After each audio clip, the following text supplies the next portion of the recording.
We have a lot of developments from San Jose State University to bring to you this week. Also, the city of San Jose mourns a fallen police officer. We have the details from the events. And later, we have our meteorologist, Kayla Novak, to bring you the weather. Update News starts now. From the School of Journalism and Mass Communications at San Jose State University, your source for what's happening with a fresh perspective on today's issues. You're watching Update News. Hello and welcome to Update News. I'm Quinn. And I'm Christina Rotar. Thanks for joining us. The U.S. Supreme Court refused on Monday to intervene in a controversial case involving Live Oak High School in Morgan Hill. The justices decided not to hear the case of Dariano versus Morgan Hill Unified District, as Jennifer Gonzalez shows us. The Supreme Court decision has capped a case that has haunted Live Oak High School for more than 5 years. It began in 2010 when 4 students chose to wear flag-adorned shirts during a Cinco de Mayo celebration. Administrators worried the American flag symbols worn on a day of Mexican pride could instigate violence on campus, so they ordered the students to turn their shirts inside out or go home. The administrators could have done many different things that day, and in retrospect, I think the administrators believe that they probably could have handled it a little bit different. This week's Supreme Court ruling leaves intact a federal appeal, allowing administrators the right to take away free speech from students if it threatens student safety. No students agreed to appear on camera, but some told us they have moved past the incident and have made public this motto: "United at the roots, we are different branches of the same tree." What the students decided to do last year, 4 years after the events took place, is they decided to take that motto that they had created in 2010 and display it for the world to see. Superintendent Bertando says he's proud of the advancement the students have made since the flag controversy and won a YMCA award earlier this year. Live Oak has been recognized for the strong role students took to build a community that promoted cultural identity. In Morgan Hill, Jennifer Gonzalez, Update News. Pedestrian fatalities on Caltrain have been increasing. Despite signs and bright yellow lines to ensure people's safety, there have been 10 fatalities in the commuter train in just the first 3 months of this year alone. That equals the death toll in all of last year. The most recent death was Sunday when a 20-year-old man was struck and killed by a Caltrain in Sunnyvale. An investigation concluded that the young man committed suicide. I always thought they were pretty safe, so I think that they should probably take more measures to make sure that people are safer there, and it's harder for people to get hurt.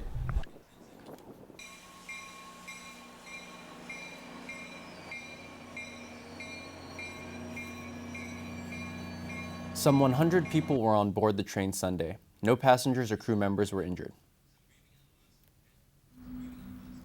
San Jose is grieving the loss of its first fallen officer in 14 years. Officer Michael Johnson was a 14-year veteran of the San Jose Police Department. Marimara Ochoa is live in the newsroom with more. Mari? Thanks, guys. Officer Michael Johnson was laid to rest yesterday following a massive memorial service at the SAP Center in San Jose. An estimated 20,000 people turned out to honor the fallen officer. Police, fire, and law enforcement personnel came from all over the country to support the loss of a fellow brother. His death struck a special chord with them because Johnson was not only killed in the line of duty, he was ambushed. It's unfortunate how the officers who are supposed to be in the line of defense actually in turn become the victims. The 911 call came from this apartment complex on Center Road. On Tuesday, March 24th at 6:48 p.m., San Jose police officer Michael Johnson responded along with other officers. The call reported an adult male threatening to kill himself. As officers arrived, 57-year-old Scott Dunham, armed with a rifle, fired from his apartment balcony, hitting and killing Johnson. Shots were exchanged between Dunham and the remaining police officers. Hours later, at 3:20 a.m., Dunham was declared deceased at the scene. 38-year-old Officer Johnson was a husband, brother, and son. He was the first San Jose officer to be killed in the line of duty in 14 years. Those who knew him referred to him as a caring and nice person. A friend whom wishes to remain anonymous said the following. So he was a really nice guy who was, just a genuine, caring person. Makeshift shrines are growing outside the San Jose Police Department headquarters, as well as one outside of the apartment complex of where Johnson lost his life. Flags at all county facilities are flown at half-staff. The support and good wishes do not end there. Donation websites and fundraisers are being organized in Johnson's honor. Live in the newsroom, Marimar Ochoa, Update News. Thank you, Mari. Associated students held an open forum on the Smith and John Carlos lawn Thursday afternoon.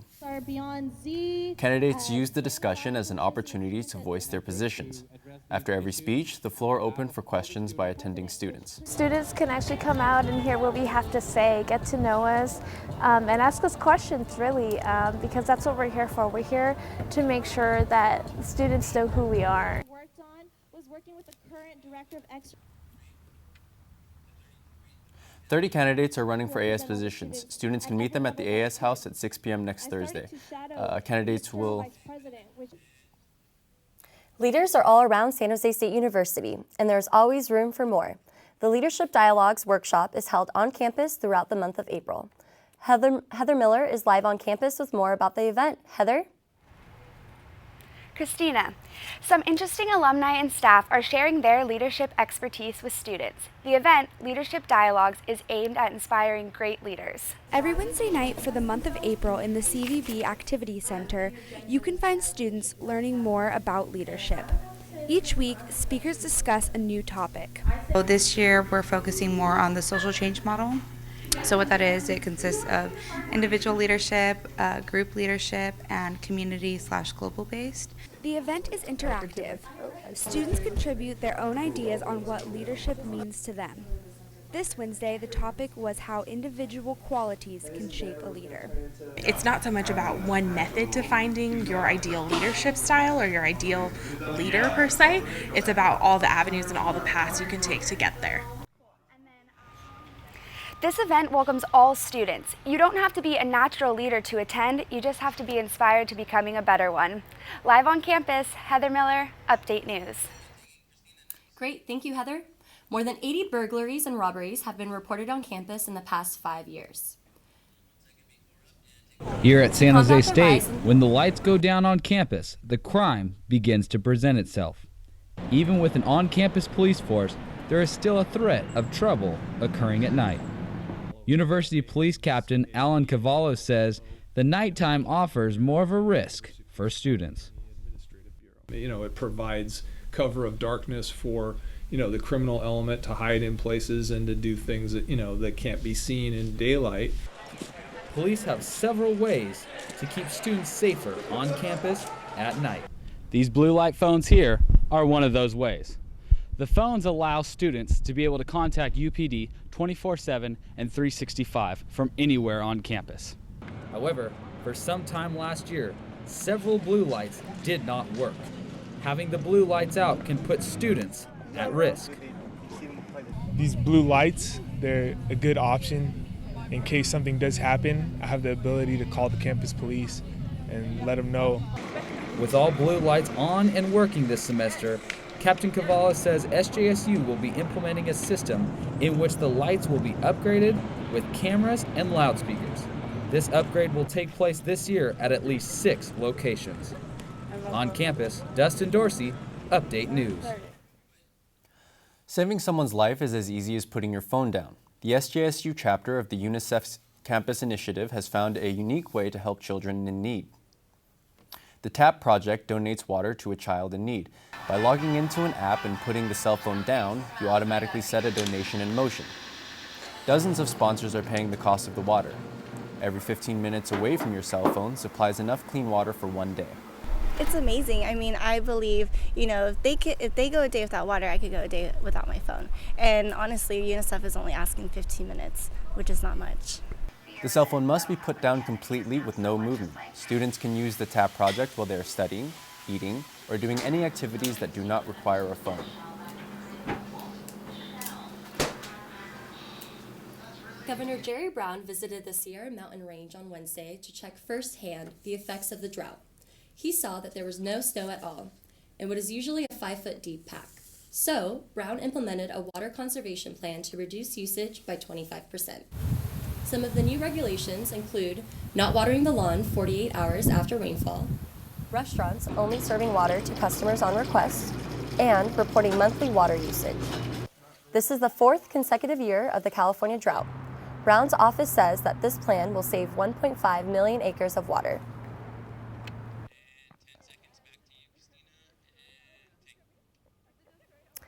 Well, it seems like California has been in this drought for a while, but we may have some good news coming our way. Kayla Novak is here to show you what's up with the forecast. Kayla? Thanks, guys. We've been experiencing some wind shift this week, which is why those pollen counts have been so high, but hopefully with those slight chance of showers Easter Sunday, those pollen counts will go down low. But make sure you keep carrying those tissues around with you. Let's go ahead and check out the Bay Area forecast. So it looks like all throughout the Bay Area, we're going to actually have a chance of showers throughout the early week. In Sacramento, we're going to have mid-60s with chance of rain. North Bay, low 60s. San Francisco, low 50s. East Bay, low 60s with that slight chance of rain. Low to mid-60s in San Jose. San Mateo, low 60s. And Santa Cruz, mid-60s as well. Let's go ahead and take a closer look at San Jose forecast for the week. Sunday, for Easter Sunday, we're going to have mid-60s with a high chance of rain. Monday, we're going to have a slight chance of rain. And Tuesday, we're going to have a little bit warmer temperatures with those mid-60s. And then later in the week, we should be getting a little bit more sunshine. Thanks, and back to you in the studio. When we come back, Rebecca Lapena will be here to bring you the latest in arts and entertainment. There was dancing on the San Jose State campus that got students moving their feet. Also, we look into a major distraction on the roads of San Jose. Later, the campus celebrated a holiday this week, but offered some questions as to the reasons. Update News will be back in a moment.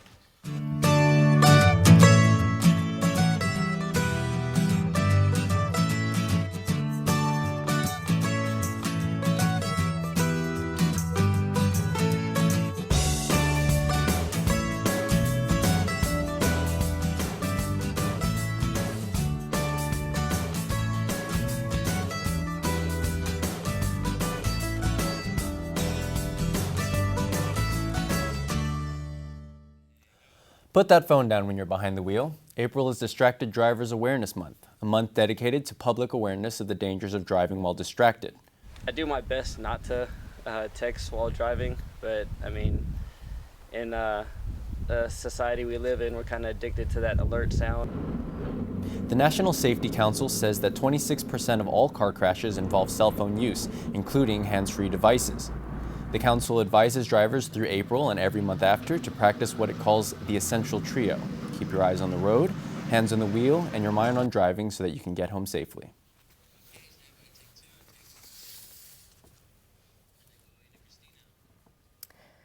San Jose State's International Student and Scholar Services Department is finding a new way to see the world through Spartans' eyes. The department is hosting a Global Lens photo contest to celebrate diversity on the university's campus. The contest is challenging students and faculty to show what they see through their lens. The purpose of the contest is to see through the different lenses, the different visions and perspective of students from different backgrounds. The 5 categories for the contest are SJC Pride, Animals, People, Cultural Celebrations, and Nature. Submissions are being accepted until April 8th, and the 5 winners will be announced April 15th on the department's webpage.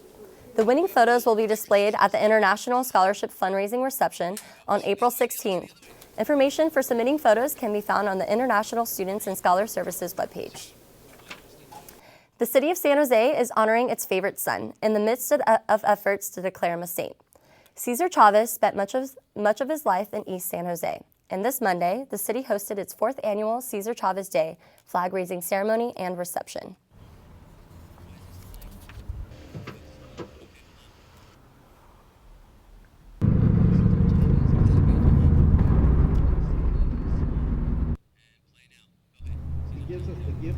About 100 people gathered at San Jose City Hall Monday to honor the life of Cesar Chavez on the eve of his 66th birthday. Guest speakers included San Jose Mayor Sam Liccardo and members of the Chavez family. Significant because San Jose is the birthplace of Cesar's social justice movement. This is where he started his first plantings of farm worker meetings. While the ceremony honored the Latino leader and his work towards achieving equality for migrant workers, It was an emotional time for Chavez's family members. We're glad, we're happy and honored that people, remember him do all this, the flag and everything. But it is sad because we know he's not here, California was the first state to recognize Cesar Chavez Day as a holiday, but the city of San Jose is the only city in the nation to raise the United Farm Workers flag.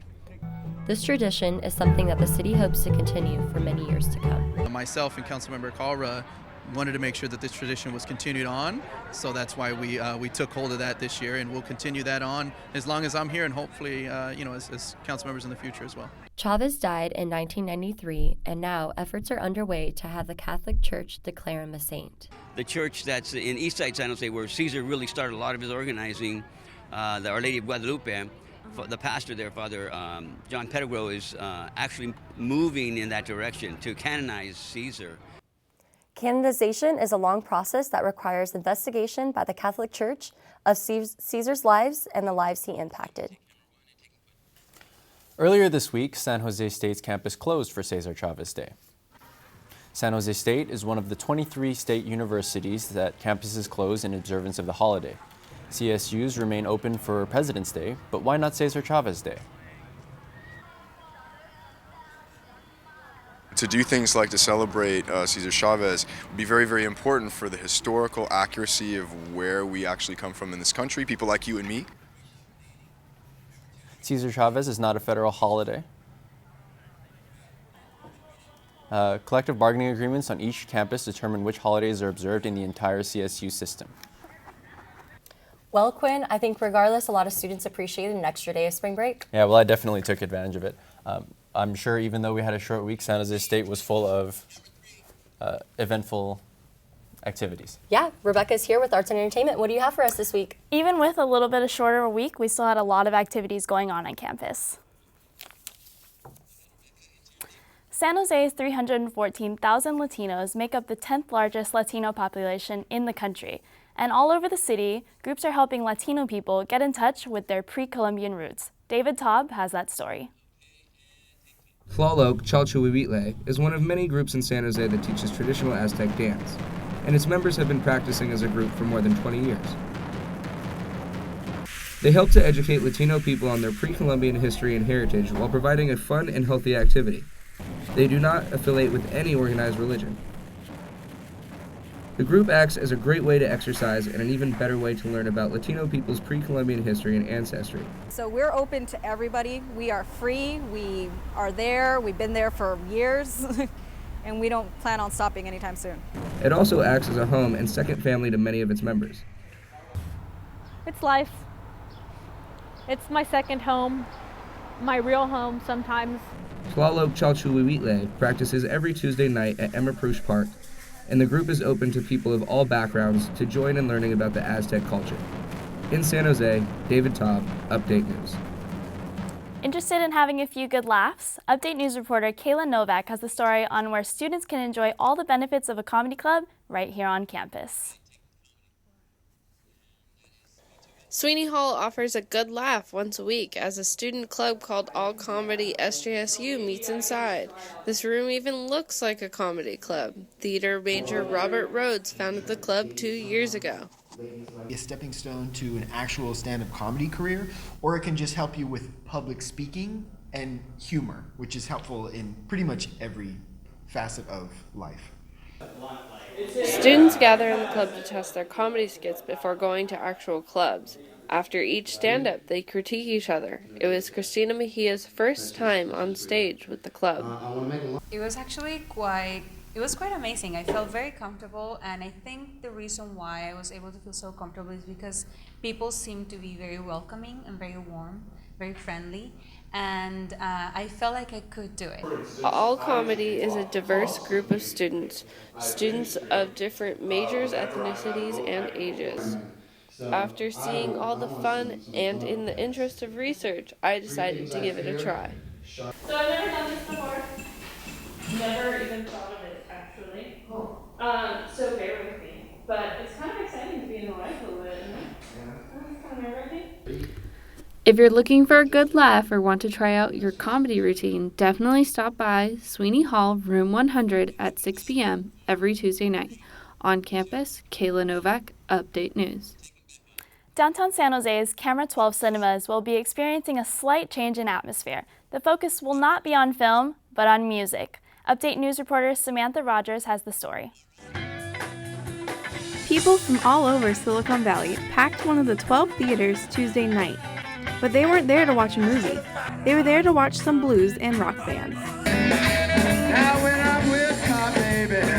Theater 10 at Camera 12 will serve as a new venue for Silicon Valley Blues Society. Our whole thing is supporting live music in the Silicon Valley or the South Bay area, and we were more than happy to help them out with this project. Tuesday night was the test run for the new venue in order to judge the acoustical qualities of the room. The lineup included Tebow's Howlin' Wolf Revue, the J.C. Smith Band, and Albatross. I think it's going to be a good time. You know, I hope they pack the place so people will bear witness to it. It's really inexpensive price, and you got, 3 top bands playing here. What more can you ask? Already on Tuesday, the place was barely recognizable as a movie theater. Silicon Valley Blues Society had set up a main stage, equipped with a light and sound production crew. Society members have plans with Camera 12 to get rid of half of the movie theater seats, install some dining tables, and of course, a dance floor. Construction should start in 6 months. Members say that this concession stand behind me will soon turn into a bar and a lounge for everyone to enjoy 7 days a week. At Camera 12, Samantha Rogers, Update News. Well, that's all we have this week for arts and entertainment. Great. Thank you, Rebecca. After the break, we'll check in with Spartan Daily reporter Darby Brown-Kuhn, who will show us what's ahead this week for the Daily. Shannon Cruz is here with sports, and we will take you out to the ball game where America's pastime is undergoing some changes. And later, we take a look at a new hockey team coming to San Jose. But first, check out what happened when San Jose State campus got taken over by the world of Pac-Man.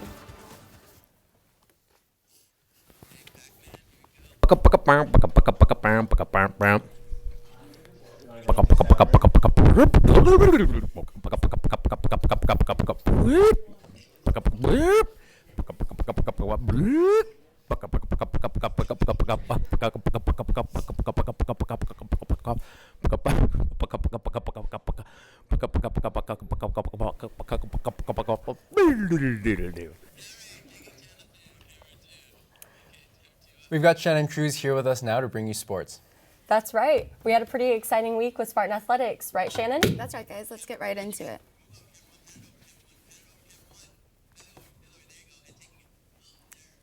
One group on campus has a lot to cheer about. The San Jose State cheerleading team took first place last month at the United Spirit Association Collegiate Championships in Anaheim. The team performed a 2.5-minute routine filled with tumbling, acrobatics, and stunts. Head coach Kelvin Lamb says high standards are key to success. If all skill level were the same, the team with the highest standards is going to win. So, we're always looking at raising our standards, keeping those high, and then just pushing forward. This is the second year in a row that this SJSU cheerleading team has won nationals. With graduation approaching, the team will be gaining new members next semester. Major League Baseball is responding to complaints about how slow a baseball game is played. The changes will affect the way the pros play, but as George Tanner shows us, college baseball will keep the old, slow pace of the game.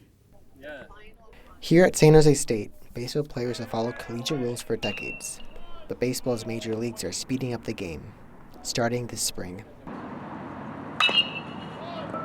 One major league rule requires batters to keep their feet in the box during the at-bat. The rule has already been on the books, but now the league will enforce it.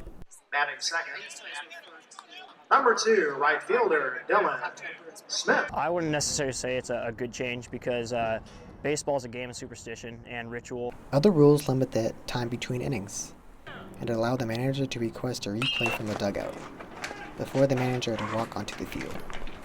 Some people like the idea of a streamlined baseball game, The non-super baseball fan, I think, finds it very difficult to sustain attention, throughout a 3+ hour ball game. Another rule may make its way to the major leagues. The AA and AAA pitchers are required to deliver their next pitch within 20 seconds from the last. Just rushing the game in a way wouldn't be a good thing for some of the guys who have a certain tempo that they go about throwing. Spring training will be the true test to the impact of these new rules.